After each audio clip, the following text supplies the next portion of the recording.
করে দিয়ে একবার সেই মহান রব্বুল আলামিনের দরবারে লাখ কোটি শুকরিয়া জ্ঞাপন করি। সকলে বলি না আলহামদুলিল্লাহ। এই মজলিসের কি ধাম, সম্মানিত এলাকাবাসী, মুসলমান ভাই বোনেরা, এটাই এমন একটা মজলিস আল্লাহ ইচ্ছা করলে এই মজলিসের উসিলা করে আমার জীবনের গুনাহগুলো আল্লাহ মাফ করিয়া দিতে পারে। হয় কি পারে না? হযরত মুসা আলাইহিস সালামের জামানা, হযরত মুসা কালিমুল্লাহ, হযরত মুসা একদিন আল্লাহর সঙ্গে তর্ক করে, আল্লাহ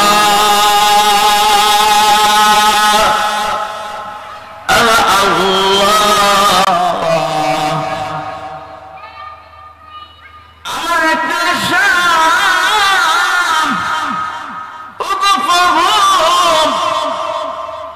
তুমি আমাকে দুনিয়ার জমিনে জান্নাতি মানুষ কেমন হয়, জান্নাতি মানুষ দেখা আমার মনের আশা।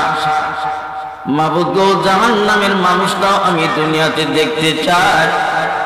ওগো পরওয়ারদিগার, তুমি আমাকে সেই জাহান্নাম এবং জান্নাতি মানুষ দেখাবা কিনা?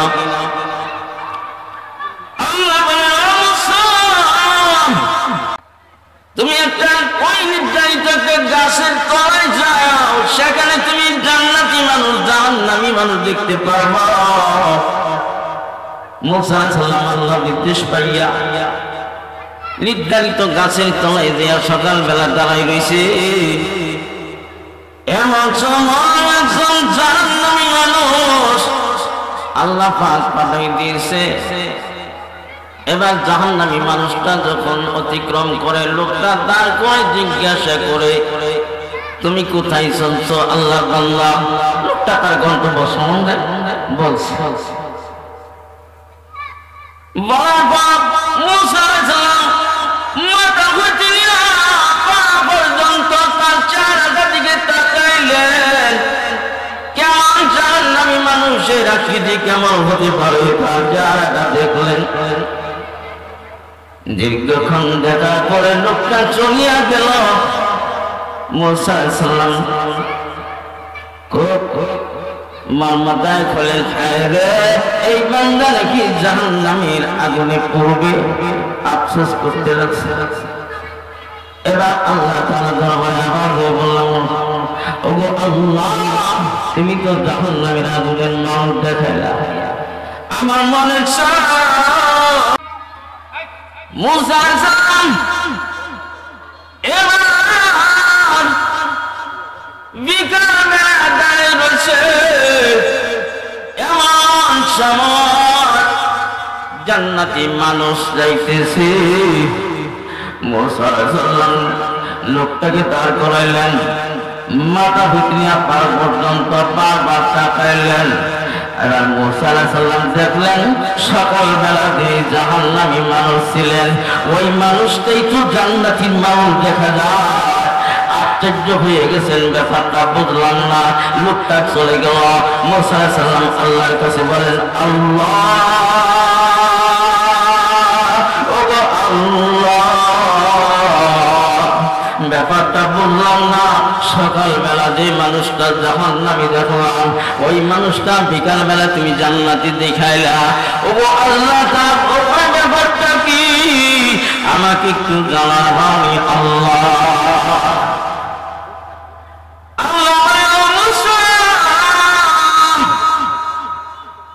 তুমি কি জানো না সকালবেলা লোকটা জাহান্নামী হয়েছিলেন?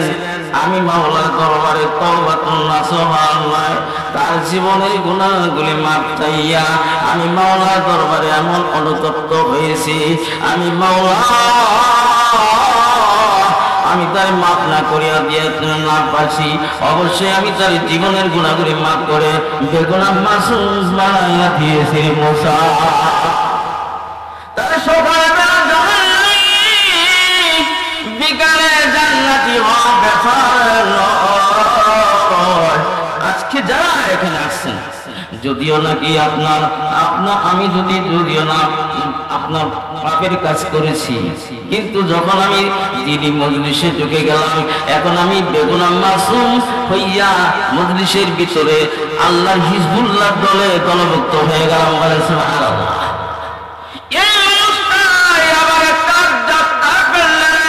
নাট্যনাটিকার কেন্দ্রে যখন যাবে, এই লোকটাই আবার জাহান্নামী মানুষে পরিণত হয়ে যাবে। ওই জায়গায় যদি তার মৃত্যু হয়, লোকটা যত মাওলানা হোক, হাফেজ হোক, সবাই তাকে ঘৃণা চোখে মাটি দাফন কাফন করবে, ঠিক কিনা? এই জন্য সর্বদাই দ্বীনি মজলিসে জড়ে থাকা আপনার সবসময় চিন্তা চেতনা রাখা উচিত, ঠিক কিনা? যাই হোক, আমি কোরআন কারিমা হতে কয়েক টুকরা আয়াত কারিমা তিলাওয়াত করেছি, তার সঙ্গে হাদিস, অসংখ্য হাদিস হতে এক টুকরা হাদিস আপনাদের সামনে উপস্থাপন করেছি। ইহার উপরে আমি সংক্ষিপ্ত আলোচনা করে আমি চলে যাব। মাশাআল্লাহ, আল্লাহ যে তৌফিক দান করে আমরা কেমন নবীর উম্মত হতে পেরেছি তার কিছু দৃষ্টান্ত আমি আপনাদের সামনে উপস্থাপন করব। নবী আলাইহিস সালাম এমন একজন নবী আমরা পেয়েছি, আমাদের ভাগ্যে এমন একজন নবী, আখির নবী জনাব রাসূলুল্লাহ সাল্লাল্লাহু আলাইহি সাল্লাম আমরা পেয়েছি, যে নবীর বরকত সম্বন্ধে একটা কথা বলে আমি আমার আলোচনা থেকে চলে। একদিন পয়গম্বর যখন ছোট্টবেলা আবু তালিবের সাথে লালিতা পালিত হতেন, আবু তালিব অধীনস্থ লালিত পালিত হলেন। রাসূলুল্লাহ সাল্লাল্লাহু আলাইহি ওয়াসাল্লামের ছোট্টবেলায় চক্ষু রোগে দেখা দিল। আবু তালিব বললেন, নবীজি তো তখন নবীজি নয়, ছোট্ট বালক, কিন্তু ছোট্ট বালক হলে হবে কি, তার সম্মান ছিলেন অতি উচ্চ। আবু তালিব আল্লাহর পয়গম্বরকে নিয়ে চললেন, ও ভাতিজা যাও, ইনজিল কিতাবের আয়াম পাদ্রীর কাছে গেলে হয়তো তোমার চক্ষু রোগে যদি একটু চোখে ফোকায়, মনে হয় তোমার চক্ষু রোগ ভালো হয়ে যাবে। আবু তালিব ভাতিজাকে নিয়ে চলছেন। সকালবেলা দরজার ভিতরে কষাগত করে সদুরের ডাকে আবু তালিব ডাকতেছে, হে পাদ্রী উঠো উঠো। সদুরে বেশ কিছুক্ষণ ডাকছে, ডাকার পরে আয়াম পাদ্রী ইনজিলের হাফেজ, ওই পাদ্রী ঘুম হতে জাগ্রত হয় না। দীর্ঘ সময় ডাকার পরে ডাকাডাকি করে যখন বাতিদারে নিয়ে আবার রওনা করেছে, যাও বাতিদা, আলেম পাদ্রী এখন উঠবে না। পয়গম্বর কয়েক কদম যাওয়ার পর, চাচা গো, ও চাচা, আমাকে একটু অনুমতি দিবা, আমি একটু ডাইটা দেখতাম পাদ্রী উঠে কিনা। আবু তালিব বলল, বাতিজা, আমি বড় মানুষ, এত সজোরে ডাকলাম, জাগ্রত হলো না, আর তুমি ছোট মানুষের আওয়াজে কি পাদ্রী উঠবে? বলে, চাচা একটু অনুমতি দিলে আমি একটু চেষ্টা করে দেখলাম।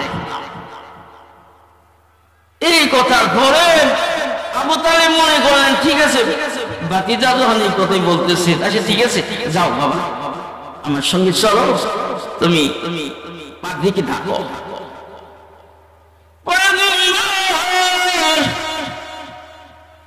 পাদ্রী দরজার ভিতরে হাত লাগাইতে দেরি হয়েছে, কিন্তু নবীজি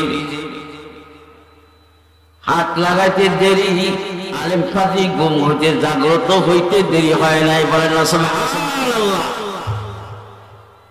আলেম পাদ্রী ঘুম হতে জাগ্রত হইয়া দরজা খুলিয়া থর থর করে কাঁপে। আল্লাহ নবীর সামনে হাজির হইয়া নবীজির মাথা হইতে পা পর্যন্ত আলেম পাদ্রী বারবার তাকায়। আর ইনজিল কিতাবের ভিতরে যে নির্দেশনা আসছিল এই নির্দেশনাগুলো আল্লাহর নবীর মধ্যে বিদ্যমান দেখিয়া তিনি অবাক হয়ে গেলেন। এই তো আখির নবী জনাবে রাসূলুল্লাহ সাল্লাল্লাহু আলাইহি ওয়াসাল্লাম। এই নবী তো আসার কথা, শেষ নবী। তো আবু তালেবকে আলেম পাদ্রী জিজ্ঞাসা করে, এই আবু তালেব তুমি কাকে নিয়ে আসছো, কেন নিয়ে আসছো? আবু তালেব কয়, আমার বাতিজার তো চোখগুলোকে দেখা দিচ্ছে, একটু ফু দিলে আমার বাতিজার চোখগুলো ভালো হয়ে দিচ্ছে। আলেম পাদ্রী দায়িত্ব বয়, আবু তালেব এই কারি নিয়ে এসো আমার কাছে, তুমি কি চিনো রে? ইনি হলেন আখির নবী সাইয়্যিদুল মুরসালিন, সকল নবীদের শিরোমণি নবী, জগতের শ্রেষ্ঠ মানুষ, শ্রেষ্ঠ মানবতার শাফায়াতের কান্ডারী তিনি হবেন শাফায়াতের কান্ডারী। সেই নবীকে তুমি আমার কাছে নিয়ে আসছো। আমি চক্ষু রোগের জন্য পয়গম্বরের চক্ষের মধ্যে আমি ফু দেওয়ার মতন আমি আলেম পাদ্রী হয়ে